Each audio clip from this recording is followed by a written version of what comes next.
So, hello everyone, and welcome to this international webinar on the growth mindset. We are delighted to have you with us today. We are going to explore this essential approach to both individual and collective success. My name is Susanna Marcus, and I am a marketing project manager at Sigos. Our goal today is to provide you with practical insights and tools to integrate the growth mindset into your daily life and organization. Before going through a presentation today, this webinar is going to be recorded and you will receive the replay a few moments after. It's also going to be available on our website, sigos.com and sigos.fr. So, to give you a better understanding of who we are, Sigos is a global leader in training and development, offering innovative learning solutions internationally. Our expertise covers key areas like management and leadership, personal development, project management, sales, and way more. Here are some key figures about our organization. We have about 4,500 training experts worldwide. We train around 250,000 people every year across the globe, and already 20,000 clients trust us. Before we dive into today's topic, I'd like to introduce our two amazing speakers who will be sharing their insights on growth mindset. So first, we have Christelle Delavaud. Hi there. Hi, guys. So happy to be with you today. She's an offer and expertise manager at Sigos France, specialized in personal development. With her extensive experience, Christelle helps individuals and organizations unlock their potential through learning solutions and innovative development strategies. But we also have with us Camille Soustra. Camille. Hi there. Nice to meet you. Nice to be here today. She's an embodied leadership coach, consultant, and mentor. Camille is passionate about helping leaders, teams strengthen their leadership skills by aligning mindset, emotions, and actions. So about today, what's on our agenda? Basically, we're going to see how growth mindset drives personal and collective performance, how this mindset is innovative, and also the importance of the manager's role to drive this approach towards the team. So let's get started. And now I'll hand it over to you, Christelle. Yes, thank you. I'm so happy to share this wonderful subject and thematic with you today. And maybe, first of all, I think we wanted with Camille to set something here, to set an intention, because there's sometimes a confusion, between economic and performance growth, and some way more around growth, around personal development point of view, how we develop individual, how we develop collective, of course, to set and drive performance. Of course, that's the final objective. But just wanted to be sure we're starting on a good point, at the good place, together. So maybe you can start at the origin, of the growth mindset theory, which was popularized by Carol Dweck.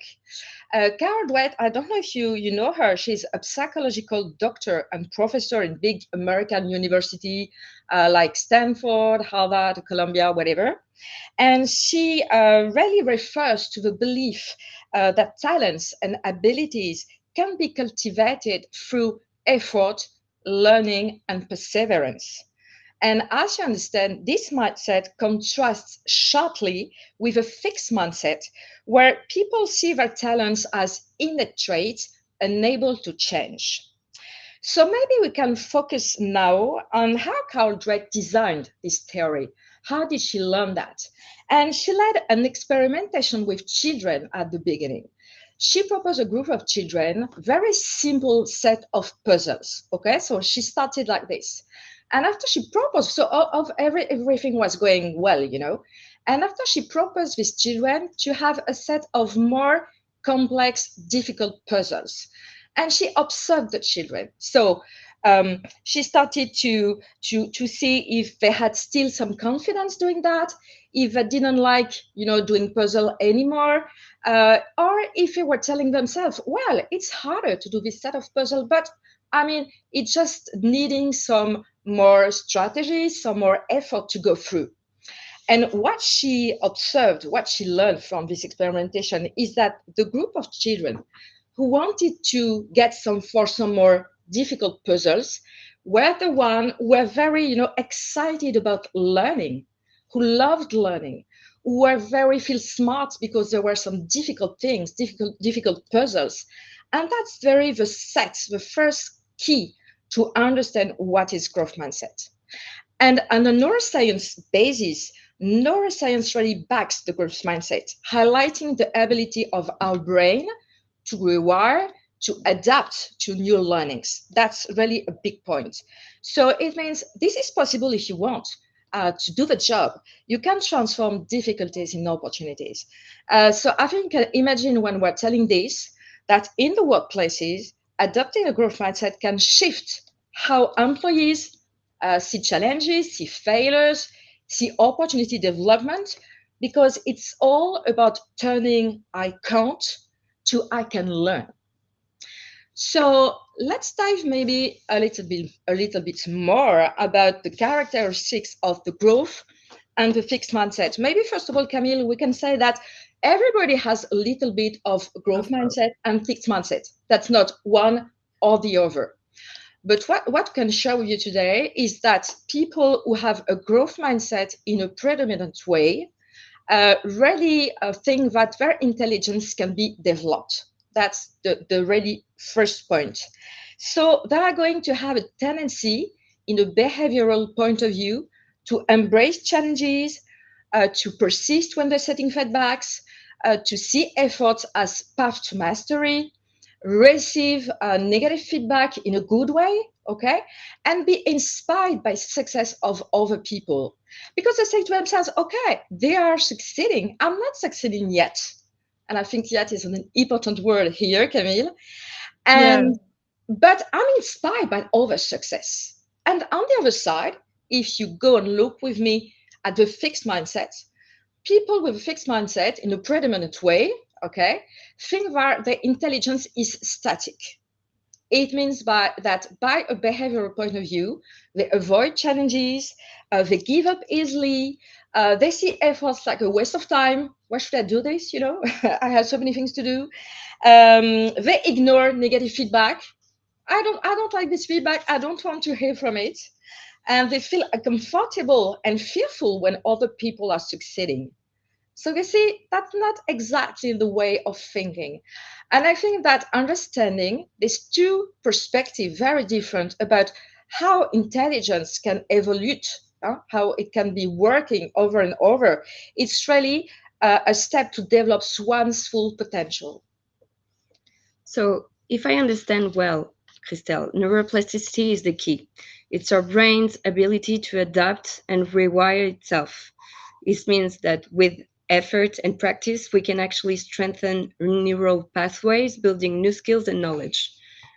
And better, we can use this power to overcome negative thoughts and transform them to positive thoughts. Neuroplasticity is the science behind a growth mindset. Yeah. So it's how we can achieve anything we set our minds to. Right. So let's see how it can be a driver for success. Of course, that's so interesting to go there now and to see something around business. Okay, so wanted to dive with Camille, in practical examples of how growth mindset fosters success in personal and professional life, because I think both of them are clearly intertwined. I think you're okay with me, Camille, when I say that. It's not one without another. So first of all, first point, it's overcoming skill barriers. So imagine an employee initially struggling with a technical tool, could be IA, for example, today. We know that through acknowledging the need to learn, to go to trainings, to workshop, to consistent train, is not only mastering this tool, but is also leading to become a real project manager. So, I mean, instead of telling himself, okay, I'm not good at this skill, I will not succeed in that. Let's, say and see this like an opportunity for me to learn and try to be this project manager I could be. So I think you see the difference in the approach. Second one, something turning failure into progress. Similarly, imagine a team is facing a failed product launch, okay? It's possible. So instead of assigning blame within the team is re-examining customer needs, the failures, take some lessons around that, and that's resulting in a really successful relaunch. So that is possible when thinking differently. And another example is around a manager. So imagine a manager who embraced a 360 feedback. Okay, as a manager, we could have had this experience before. Instead of, staying in your head with some negative thoughts around, okay, I'm not a good communicator, I'm not good at these skills. Maybe this manager could tell himself, okay, that's an opportunity for me to learn something of myself, to change my communication style, to improve, to have a best communication with my teams, and to have a more team engagement, a beautiful team engagement. And that's also an opportunity to share feedback in the team and to show how feedback can be valuable. Okay, so each of these three cases, I think, really demonstrates the tangible outcomes of adopting a growth mindset. So in the same idea, we can see that there are two direct benefits, both on the employee side, we could tell, and on the business side. So on the employee side, as the employees are going, to go for feedback, negative feedbacks, I can fail, I can succeed after that. I can leverage my competencies. I can take this project, leader job. They are going to enhance, of course, naturally their employability. And at the same time, it's working in parallel. That's an opportunity for organizations to enhance innovation, because they're going to give a lead to people around innovation, have some new ideas, making failures succeed. And that's a kind of circle, virtuous circle between individual and collective. So that's very interesting to have this movement in business. So I think, Camille, now we're so eager to hear about how we can really, integrate this growth mindset in our day-to-day activities. I think we understood now what is growth mindset versus fixed mindset, but would like to know more about how we can really integrate that and do that. Yeah, sure. Well, it's one thing to see the concept of the growth mindset, and it's another thing to understand how you really integrate it in your daily life, because it implies that you are going to drastically change the way you consider failure and success, especially. And so having a real growth mindset means that you're going to have the belief that success is not a milestone, but success is rather the learning curve. And that requires resilience. You're going to have to nurture resilience in your environment on a daily basis, but also on a long-term basis, because it's easier to be resilient, once or twice in front of certain obstacles or adversity, but you can also find yourself with lower energy the next time you find an obstacle. So resilience is also about being perseverant in the long term, and understanding that intentional learning is really key to this growth mindset, and it needs motivation. So you need to stay motivated to learn and learn again and again. And it can sometimes drain a little energy. So 3 of the leverages here we share with you are how you can maintain your energy high in order to maintain a strong growth mindset. So the first key will be to learn how to reframe challenges. So instead of seeing an obstacle, telling yourself that it's an opportunity, and how you can change your perspective on the setback you're seeing in your project or in your teams, and how you change your view on the challenge will help you stay resilient. Another skill will be to develop problem-solving skills, okay? And so change and challenge your brain on how you find solutions and how you stay innovative in front of challenges. And the last key for this resilience will be rather on an emotional side, because as I was saying, you can lose motivation and you can have your energy drained by this process, because it can be quite challenging at some times. So nurturing self-compassion is really key to that. So you're going to have to really develop this this view of yourself as a constantly learning being and as a constantly evolving being that is always doing its best to continue to progress and to be in that learning curve, and that just being is that in that learning curve is enough. And that will also require you to dissociate your own value from your results. So I am not my successes and my failure. My value is not linked to my success or my failure. My value is the attention and the energy I give myself to learn, to progress, to better myself. So that's the first key. The second key, and it's another challenge, especially I think in our Western world, and maybe even more especially in our European world, because maybe feedback is quite easier to manage and in all the US and British world. But in our Western European world, we're quite, a little fixed mindset about feedback, and especially constructive feedback or corrective feedback that starts to, we start to get rigid. We start to feel, okay, I've done something wrong here. Instead of embracing the fact that maybe we're seeing an area of our expertise that we had a blind spot.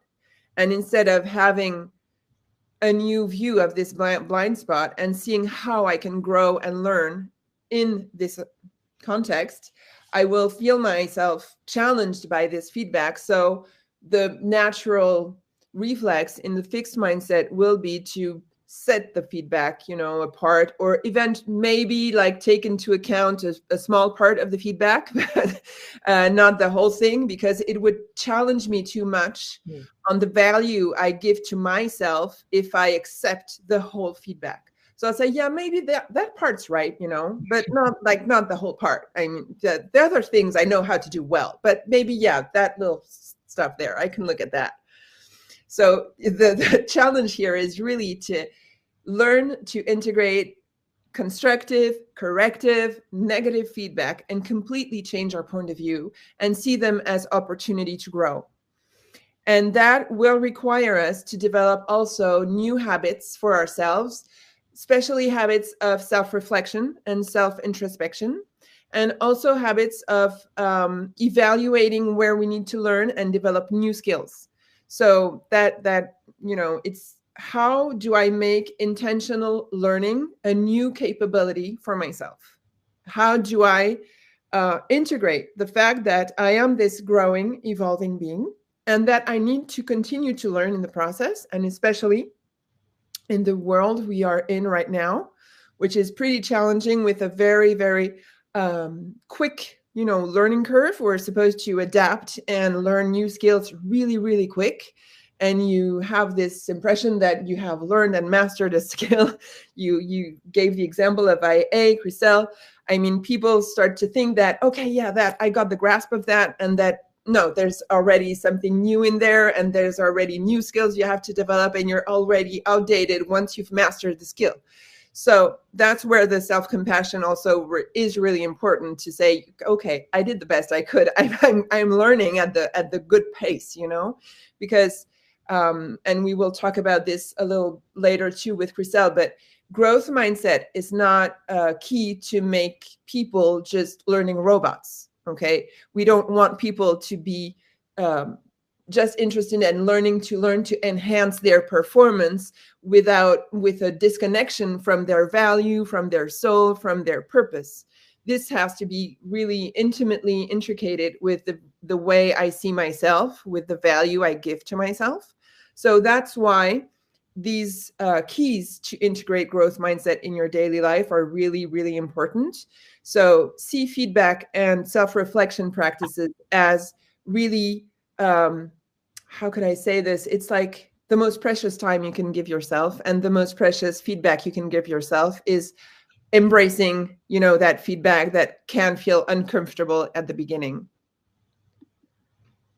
And so The third key here is to see that you can do this quite easily if you start with small steps and daily habits, because this growth mindset can seem like a big stretch.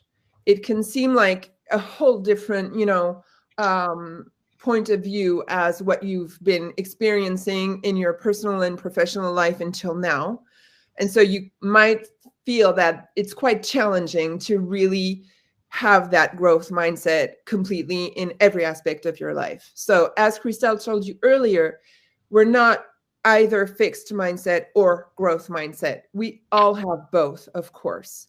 But what we want to do now is learn how to strengthen that growth mindset and give him more room, more space.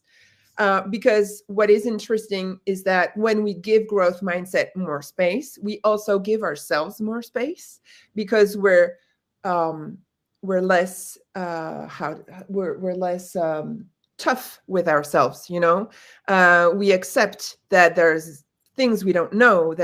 We accept that there are things that we fail at, and that we will learn. We will always learn. Each failure is an opportunity. Each gap in knowledge is an opportunity. So instead of blaming ourselves, we acknowledge and we grow. And that's pretty, it's pretty great. It's pretty great because, you can learn all your life, and it's a constant process that you will continue to nourish. And so that's why having these small habits in your daily life will help you sustain that on the long term. So especially setting stretch goals. So setting stretch goals is really important, but not too stretched. So you don't want to, setting the right goal is really important, because if your goal is too far away from where you're at right now, you will feel discouragement and you will feel helpless, and that will not help you nourish your growth mindset. So you want to evaluate just the right goal, that it is right outside your comfort zone. It's going to stretch you a little. You're going to learn a little. It's the first step, and that will build confidence, and confidence will build motivation. And sorry, Camille, what you say is that you can set a very ambitious goal, but to achieve this ambitious goal, you need to break it down. Yeah. To break it down into small stretch goals. Steps. Yeah. Exactly. Like if you don't do that, you just might see the mountaintop, of like the Everest, and you say, okay, that's really too high. I can't do that. But if you start by seeing the first step, you can buy mountain shoes. Go buy the mountain shoes is the first step. I was thinking at the beginning about switching the I can't to really turning that into I can learn.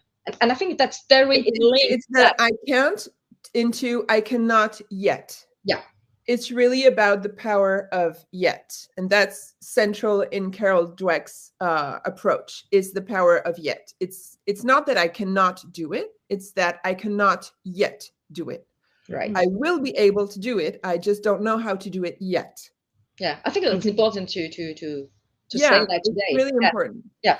And so the stretch goals will help, but also the gratitude and the celebrating the small victories. We don't do that enough, because we're always all in such a hurry to, drive to our objective, to our final objective, and go there and be performant, etc., that we just don't take the time to celebrate what we have achieved. And that is really, really important when we need to have the energy to sustain this growth mindset in the long term, in the long run, and not feel discouraged or unmotivated. So celebrating the small steps, small victories, and also having a gratitude habit of what is already here. What's, being thankful for all you have already learned and all you already know, because this will also nourish your motivation. Of course. Mm-hmm. Okay, Camille. So if I had to sum up, growth mindset in action in daily life means building resilience, seeking feedback, reflecting on experiences, and setting stretch goals. But what about the long term?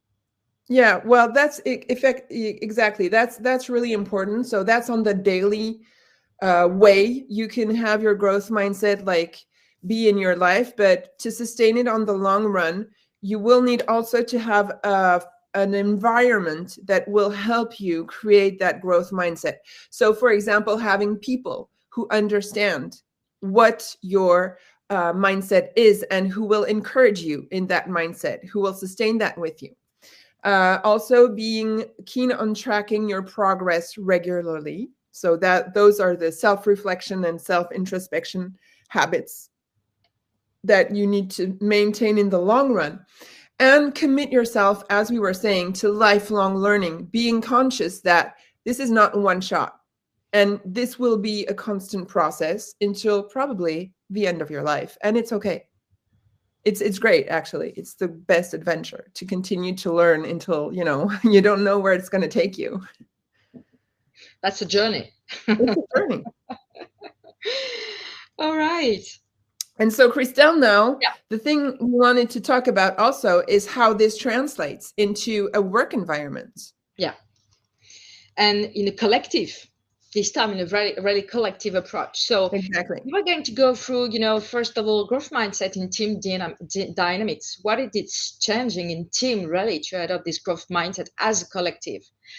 Secondly, we will see how growth mindset can drive really innovation in companies. Why is it so boosting the innovation, you know?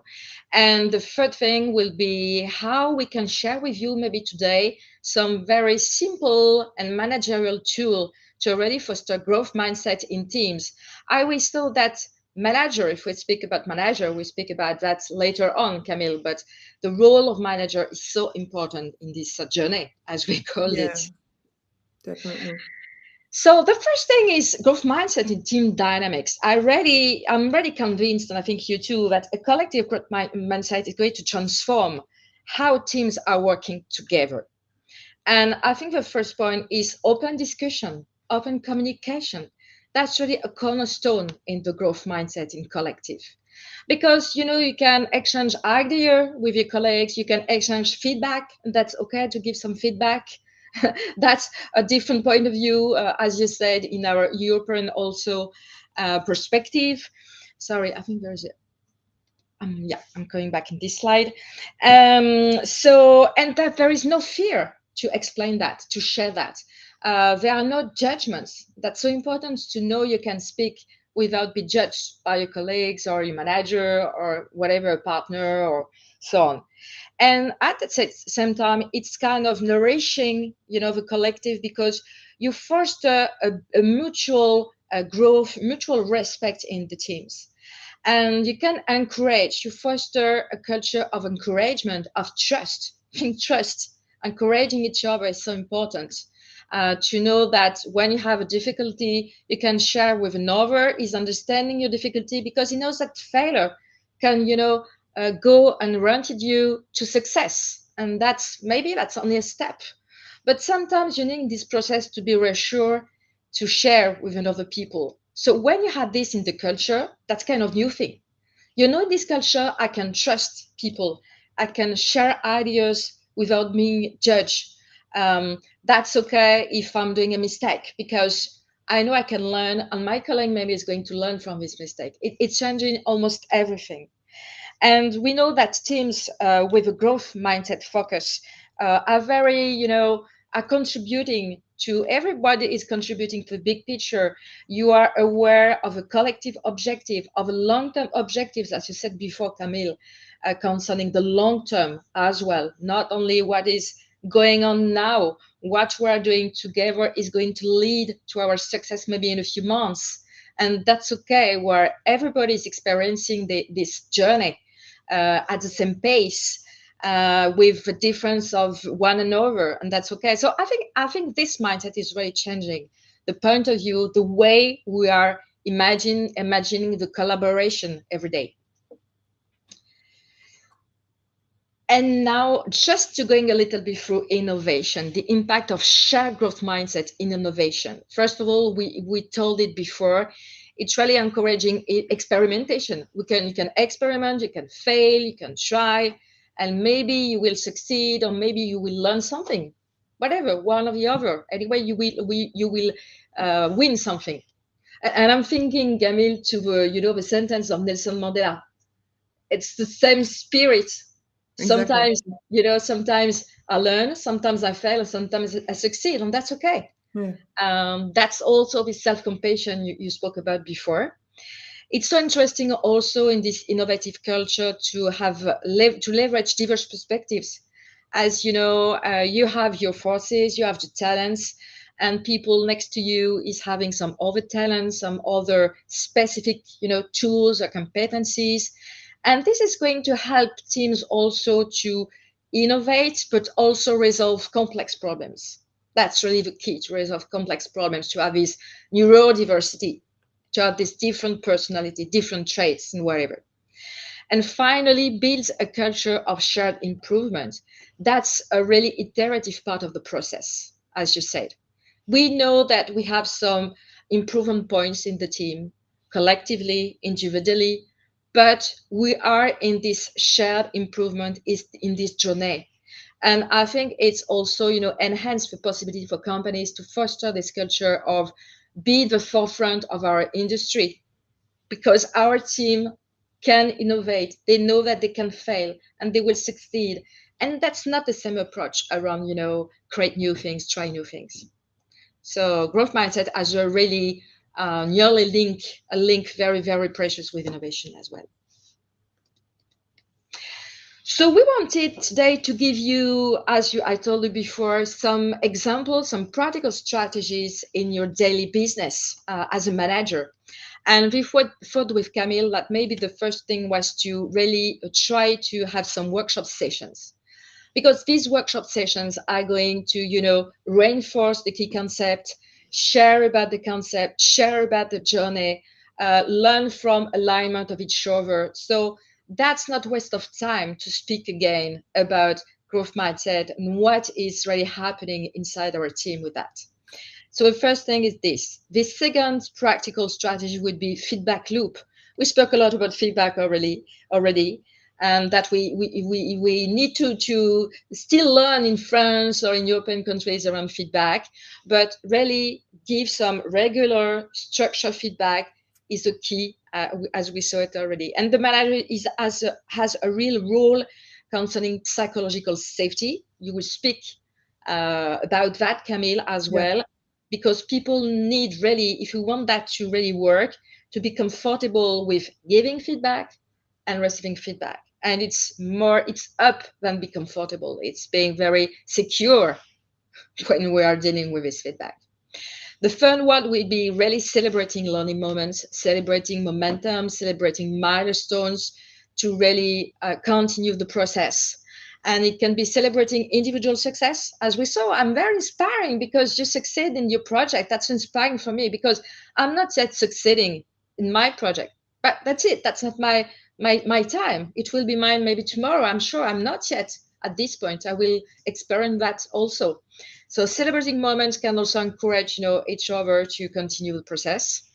And peer mentoring program at the same manner, because people are going to share their experiences, to learn also from each other, and to up level the competencies together, and to create, of course, a real mutual growth.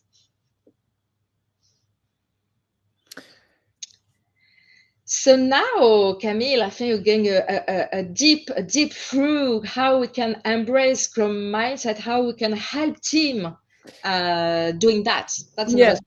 So as you were saying, Christelle, it's true that exemplarity is really, really key.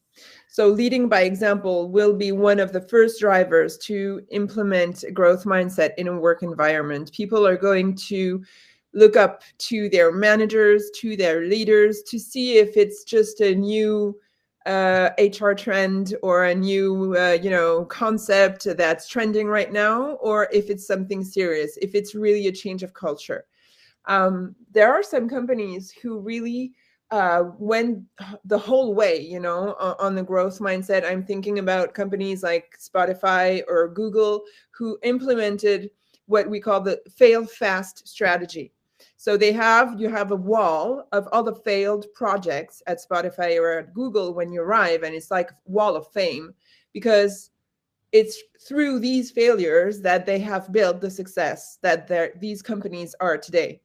And without these failures, they wouldn't be there. But without the managers who also, and the leaders who also had the mindset and the opportunity, to take the risk and to embrace the challenge to go there, these projects would not have failed, and these successes would not have happened in the long run.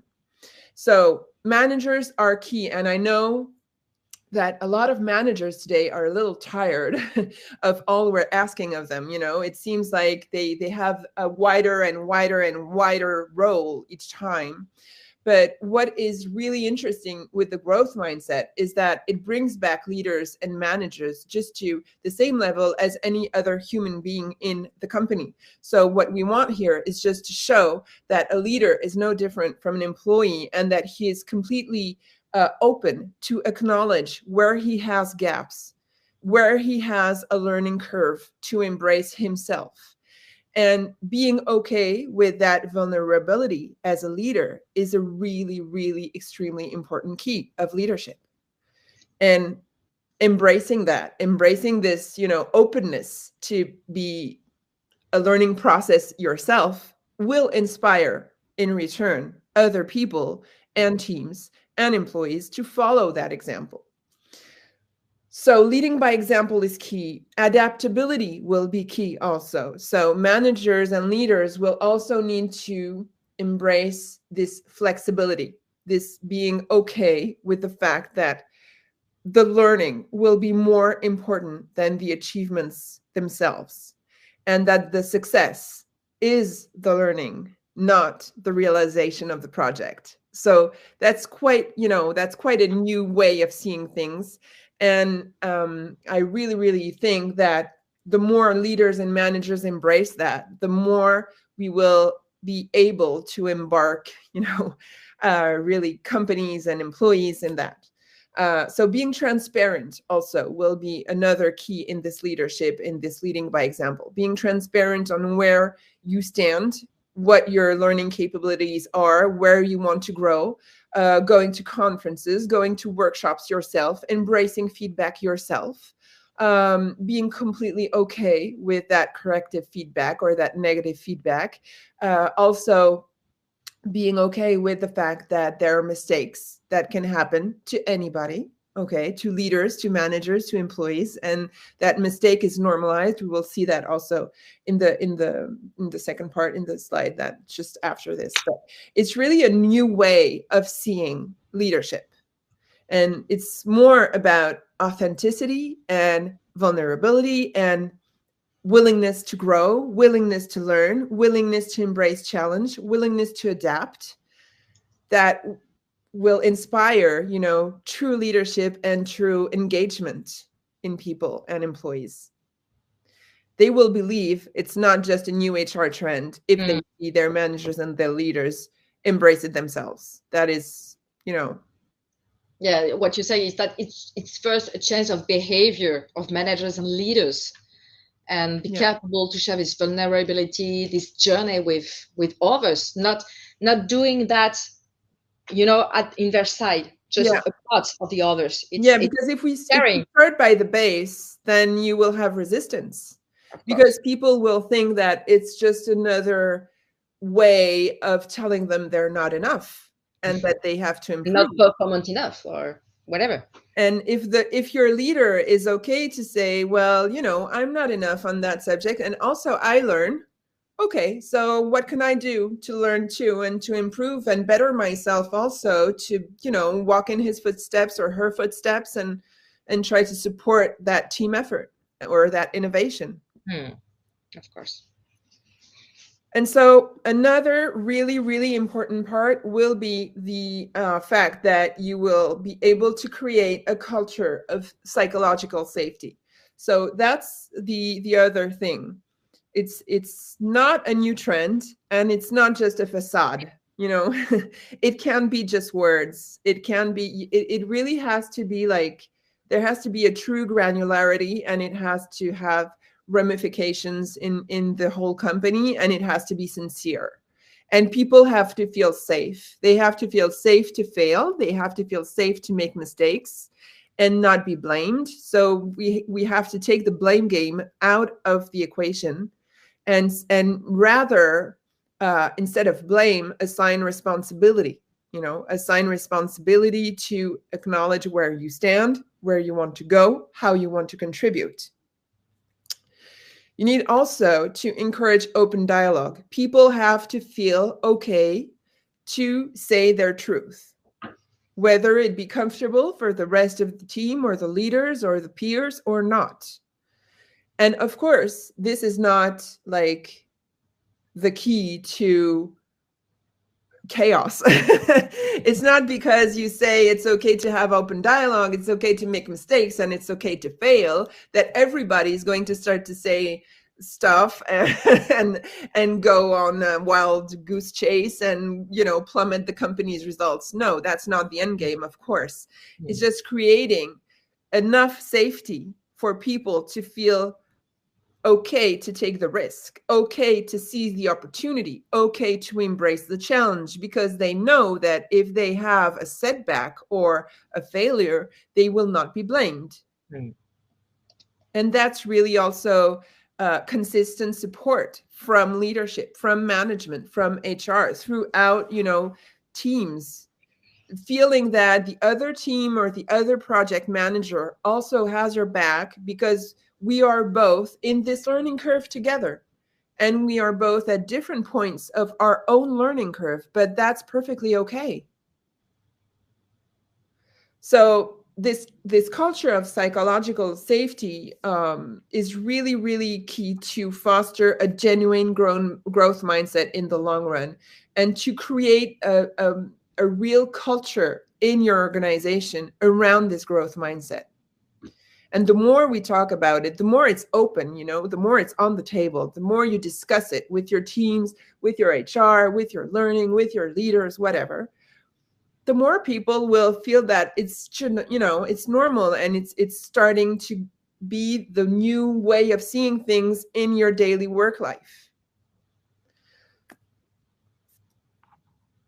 So, yes, I think, Christelle, we're almost hitting the end of our presentation here. Right. Thank you so much, Camille. Try to make the thing move.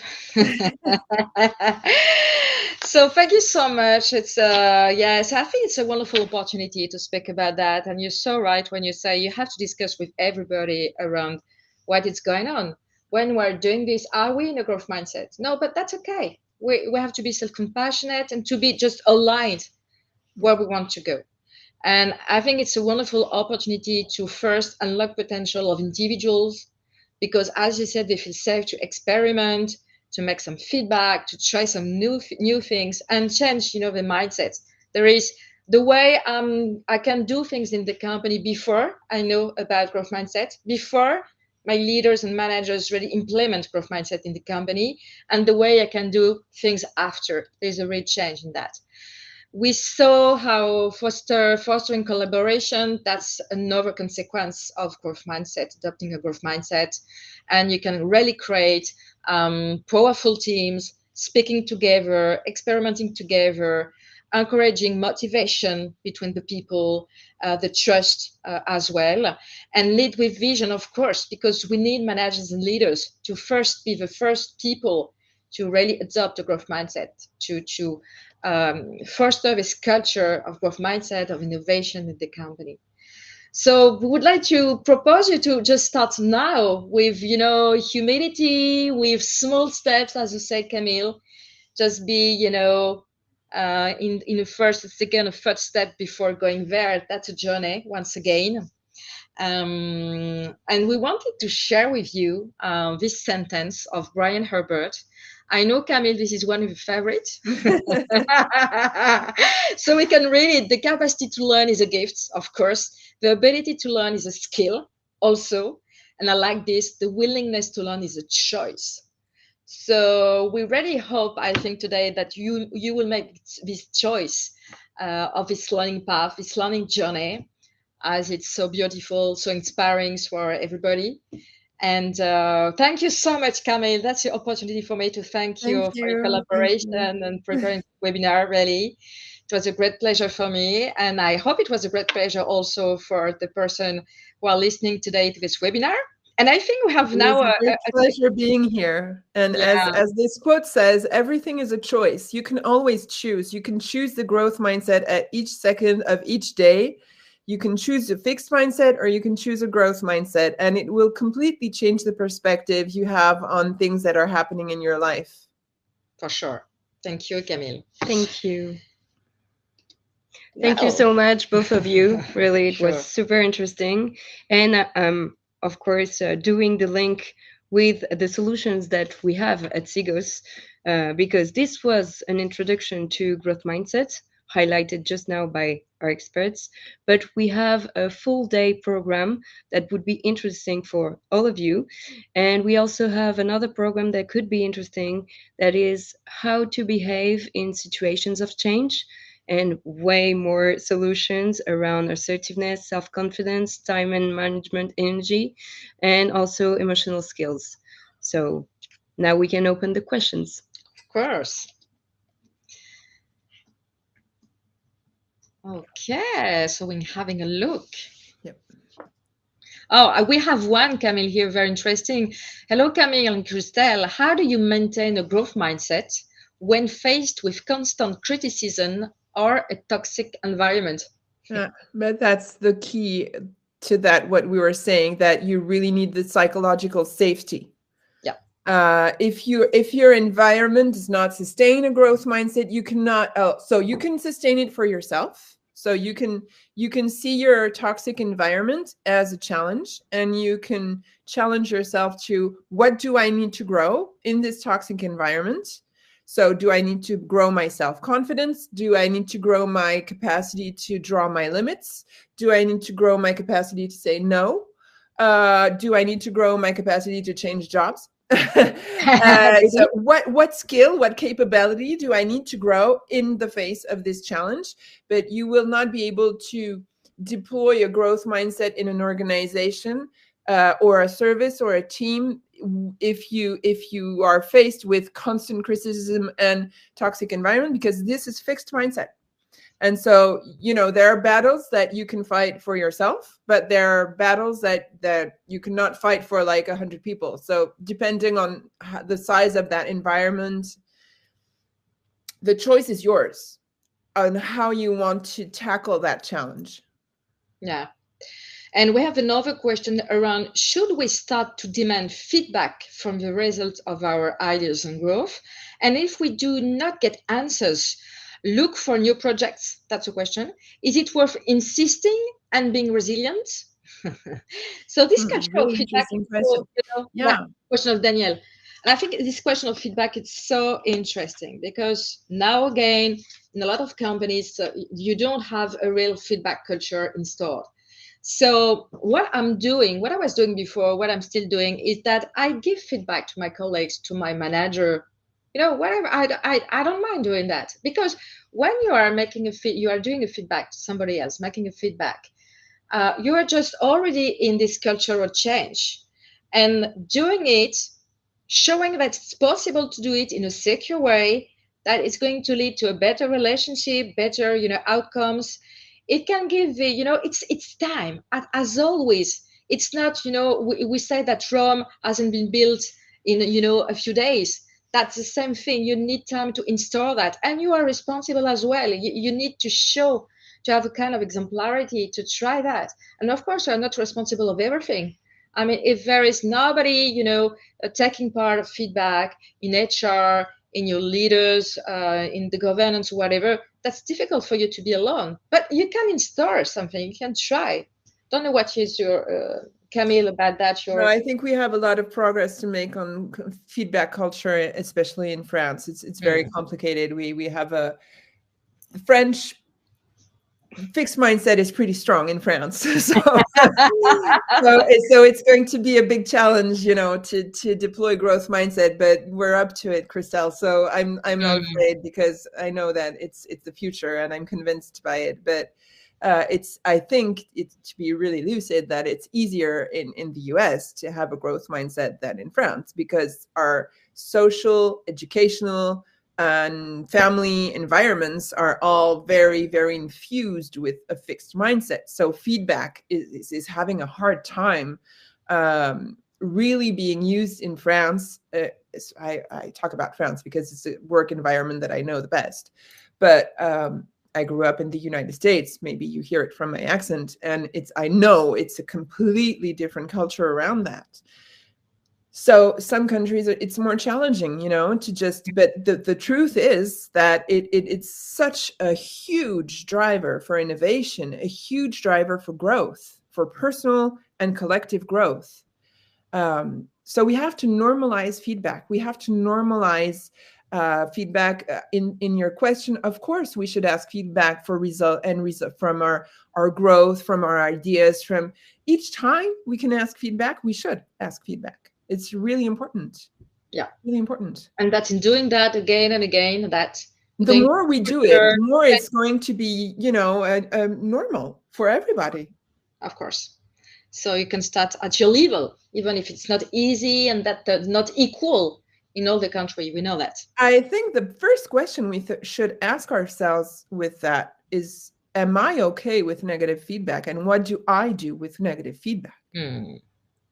How do I react when I receive negative feedback? And what can I change? What would be my stretch goal with that? Because for everybody, it's uncomfortable. I mean, let's not lie to ourselves. we prefer the celebration. So, but okay, it's uncomfortable, but how do I integrate it? What am I going to do with it? And how do I normalize it? How do I make it less uncomfortable? Right. And how it's going to help me to see something maybe I didn't see. Okay, as a learning opportunity. That's an opportunity. I didn't see that concerning myself. If my manager is telling that, as you said, maybe even if there is 10% right about what it is saying, what can I do with this 10%? So you're right. Our brain is wired to resist. Our brain is wired to resist that. So it takes an effort from us, to go through acceptation and acknowledgement. And the growth mindset is also about effort, of course. Of course.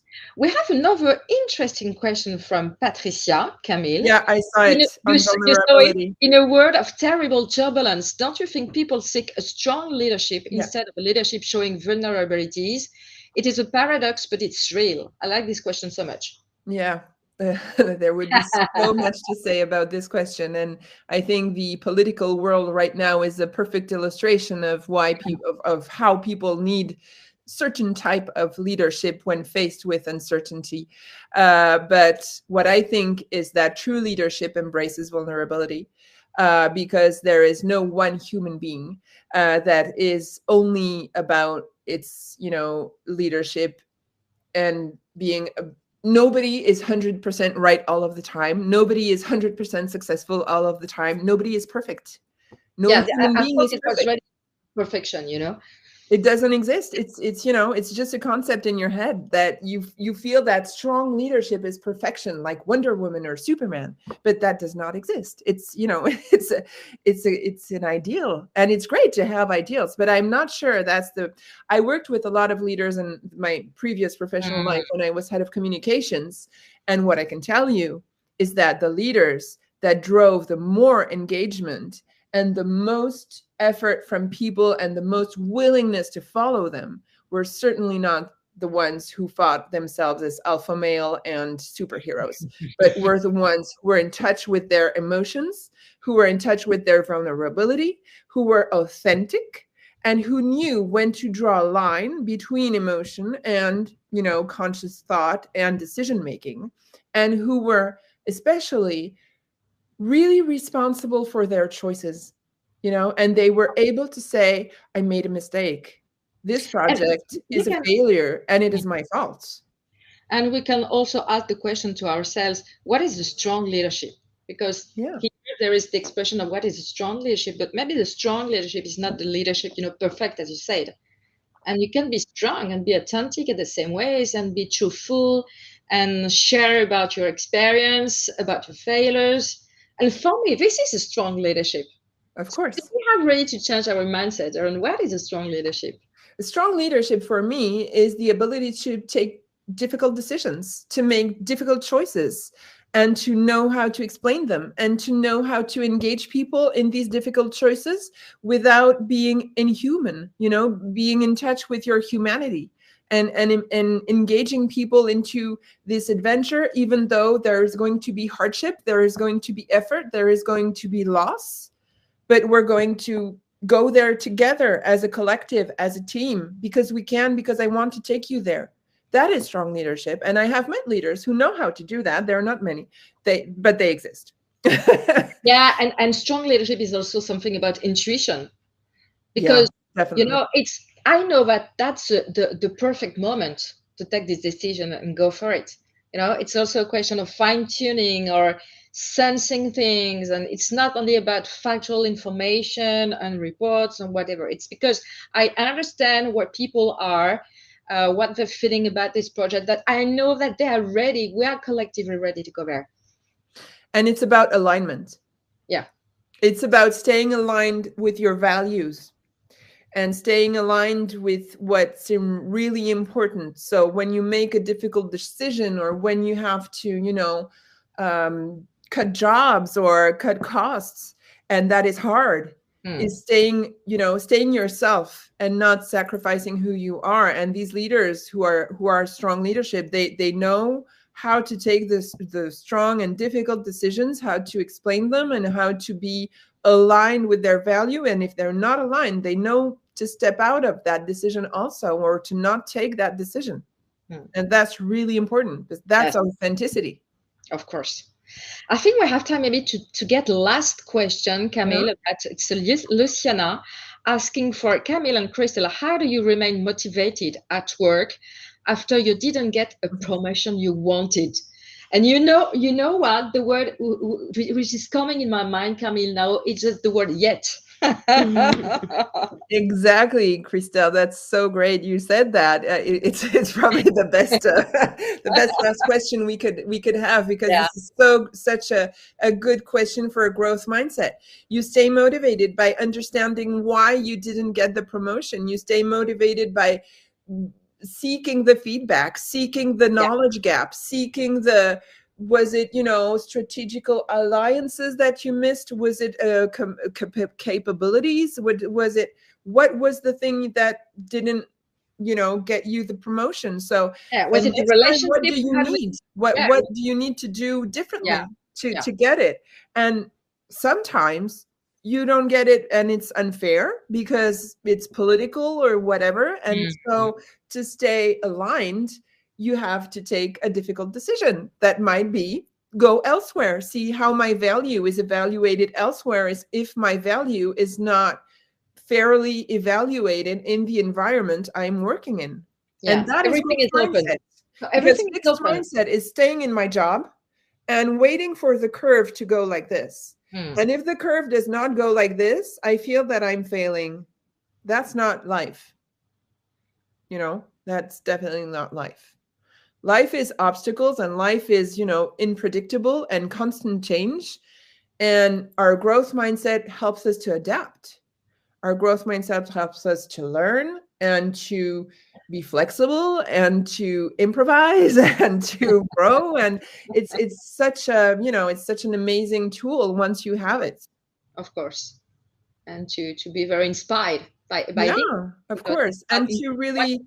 stay true to yourself. I think Yeah. that's the most important thing. Stay true to yourself. If you're in an environment that doesn't sustain your promotion, and you think that you can get it elsewhere, well, get it in another way, in another environment, and then through another. What is your next step? Set your stretch goal. How Hmm. can you, go one step further without being unfair or untrue to yourself? And you decide.